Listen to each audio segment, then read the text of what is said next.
रणवीर सेना प्रमुख ब्रह्मेश्वर मुखिया की हत्या। सुबह टहलते वक्त गोली मारकर हुई हत्या। अपराधियों ने मारी 40 गोली। हत्या के बाद मुखिया समर्थकों का बवाल। सर्किट हाउस को किया आग के हवाले।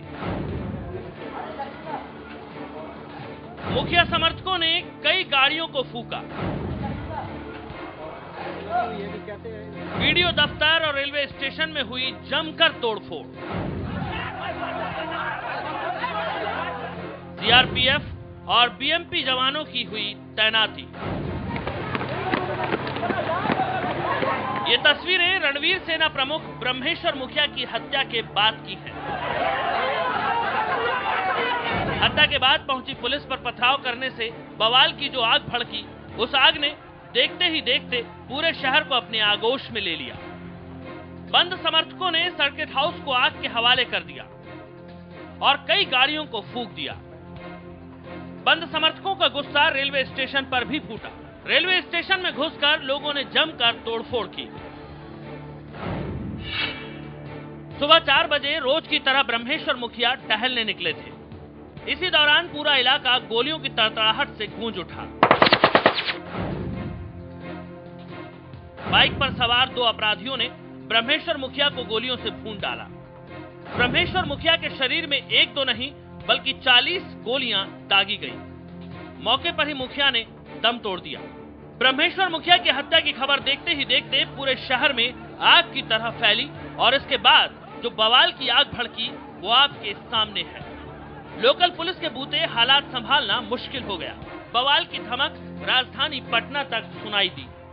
तुरंत पुलिस मुख्यालय हरकत में आया।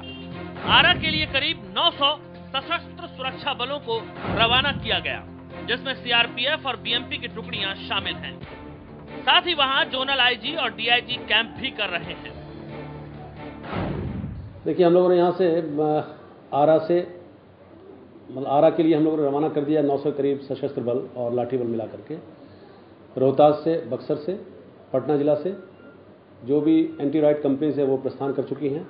BMP 5, BMP 2, BMP 1, BMP 10, BMP 14 से करीब 700 जवान सशस्त्र और लाठी मिला करके रवाना हो चुके हैं और जोनल आईजी और डीआईजी भी घटनास्थल पर पहुंचने वाले हैं। आरा में लोगों को घर से बाहर नहीं निकलने की सलाह दी गई। चप्पे चप्पे पर सुरक्षा बल तैनात कर दिए गए। बवाल की आग आरा से निकलकर दूसरे जिलों में न भड़के, इसके लिए पूरे बिहार में हाई अलर्ट जारी किया गया। साथ ही लोगों से शांति बनाए रखने की अपील भी की गई। देखिए, पूरे बिहार में अलर्ट जारी कर दिया गया है। खासतौर से जो आसपास के जिले हैं वहाँ के एसपी लोगों से हमने स्वयं बात की है और मैं लोगों से अपील करना चाहता हूँ कि शांति बनाए रखें। जो अपराधकर्मी हैं उनके बारे में शीघ्र पता चलेगा और वो गिरफ्तार होंगे, उन पर कार्रवाई की जाएगी। इसे मैं सबसे अपील करता हूँ मासिक से कि वो शांति बनाए रखें। फिलहाल पूरे इलाके में तनाव की स्थिति बनी हुई है। राज्य सरकार और केंद्रीय गृह मंत्रालय पल पल की घटना पर नजर रखे हुए हैं।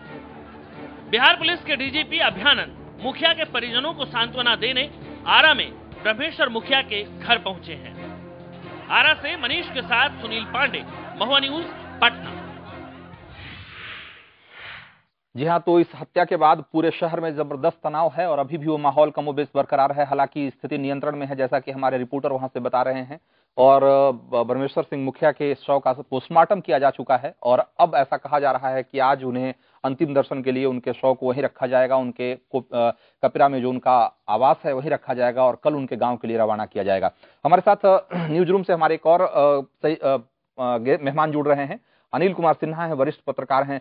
अनिल जी, ब्रह्मेश्वर सिंह मुखिया की हत्या एक ऐसे वक्त में हुई है जब ऐसा लगता है कि जो जातीय संघर्ष का जो खूनी इतिहास है वो एक मतलब बीते दौर की बात हो गई है। पिछले 10 सालों में कम से कम कोई ऐसी बड़ी घटना सामने नहीं आई है जो कि उस हथियारबंद और खूनी संघर्ष की याद दिलाए। बावजूद इसके 10 साल बाद ये हत्या होती है। क्या आपको लगता है कि ये एक बार फिर से बिहार को या वहां के आवाम को उस जातीय संघर्ष, खूनी जातीय संघर्ष की तरफ धकेलने की कोशिश है? ये चिंता जायज है मुझको ये लगता है क्या कि आप इसको सतही तौर पर नहीं देखना चाहिए। वहाँ जो अभी बिहार में ये इस घटना से जो रिस्पॉन्स आया है, जिस तरह से लोग मतलब हिंसा जिस तरह की वारदातें हो रही हैं, उससे तो यही लगता है ये कि कम से कम जो जाति का जो संघर्ष जो आपको लग रहा था कि दब गया या एकदम खत्म हो गया था, वो खत्म नहीं हुआ है। मतलब जो निर्णायक संघर्ष जिसको बता रहे थे दोनों तरफ के लोग, कि जो मतलब दलित और दूसरे पिछड़े लोग थे, वो भी समझ रहे थे जैसे कि जो जिस तरह से चुनाव या राजनीति में जो परिवर्तन आए थे, उससे लग रहा था कि जो दबंग जातियों की जो ताकत है वो कम हुई है। तो इससे ये तो साबित हो रहा है क्या कि वो वैसी स्थिति नहीं है। मतलब जो परिवर्तन आने चाहिए थे, जिन संघर्षों से जातीय संघर्ष अपना कहें, वो तो एक सामाजिक संघर्ष था। सामाजिक संघर्ष से जो परिवर्तन आने चाहिए थे, चाहे हिंसात्मक हो या अहिंसक संघर्ष, उसके जरिए जो परिवर्तन आने चाहिए थे वो परिवर्तन नहीं हुए। ये तो जाहिर हो गया इस बात से कि हिंसा इस तरह से हो रही है। क्योंकि अंततः अगर आप देखेंगे तो जिन मूल्यों या जिन चीजों के लिए लड़ रहे थे परमेश्वर, वो एक बहुत ही संकीर्ण और बहुत ही पीछे ले जाने वाली सोच के, तो एक मतलब जाति संघर्ष का जो एकदम नग्न रूप था, उसके वो प्रतीक थे। उसके पक्ष में भी लोग अगर उनके पक्ष में इस तरह से लोग आते हैं, हिंसा के तो आप खिलाफ जाएं, उनकी जो हत्या हुई, उनको सुरक्षा नहीं मिली, ये सारी चीजें, ये जो प्रशासनिक चीजें हैं, ये तो विफलता है, इसको मानना ही चाहिए और इसको कंडेम करना चाहिए। सरकार की विफलता हुई, इसके लिए भी इसको कंडेम करना चाहिए।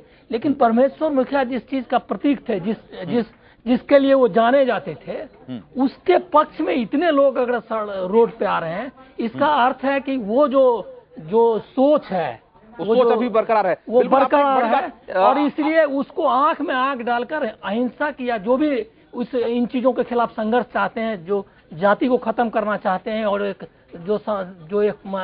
ऐसा समाज बनाना चाहते हैं जिसमें न सामाजिक शोषण हो, न आर्थिक शोषण हो, उनको इसको समझना चाहिए।